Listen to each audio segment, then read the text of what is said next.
Sveiki, mano vardas Rokas ir aš esu mechatroninių sistemų magistro studijų studentas. Šias studijas pasirinkau baigęs mechatroniką ir robotiką, norėdamas gilinti žinias apie inžineriją, elektroniką. Iš principo, mechaninės savybės visą apjungiančią visumą. Tai dėl to ir pasirinkau šitą studijų kryptį. Tai pasirodė labai perspektyvu, ypač kai visas inžinerija toliau vystosi ir viskas robotizuojama. Dėl to gilinti žinias pravartu kiekvieną dieną.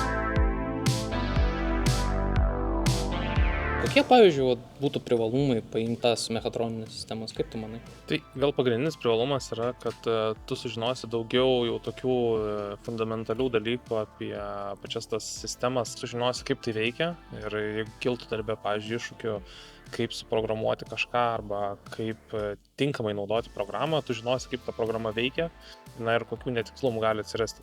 Magistro studijas įmanoma kažkaip derinti darbą su studijom? Labai geras klausimas. Tai magistro studijos, būtent mechatroninės sistemos, yra viena iš studijų krypčių, kurios yra pritaikytos jas derinti su mokslą ir darbą. Tai toks kaip ir dalykas, kad visos studijos prasideda ne anksčiau nuo 4 valandų vakaro, tai tiesiog turėsi laiko ryte dirbti savo normalų darbą ir tada po darbo tiesiog ar tai nuotoliniu būdu, nes tiek yra ir nuotolinių paskaitos, tiek ir kelis kartus per savaitę, ar kartais vieną kartą per savaitę atvykti į universitetą ir užklausyti paskaitų. Kokios mane perspektyvos gali laukti, aš pasibaigsiu magistrą, ką aš galėčiau gal labiau pretenduoti, pavyzdžiui, gal iš tos pusės gali kažką pasakyti?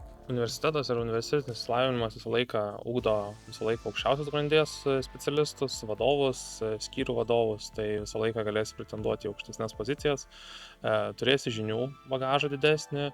Ir, kaip ir minėjau, žinosi ne kada naudoti tą programą, pavyzdžiui, arba kažkokį nors valdymo algoritmus, bet žinosi, kaip jį tinkamai valdyti, kaip jį tinkamai naudoti. Na ir tiesiog būsi pranašesnis prieš kitus studentus, kolegas, kurie to neturės.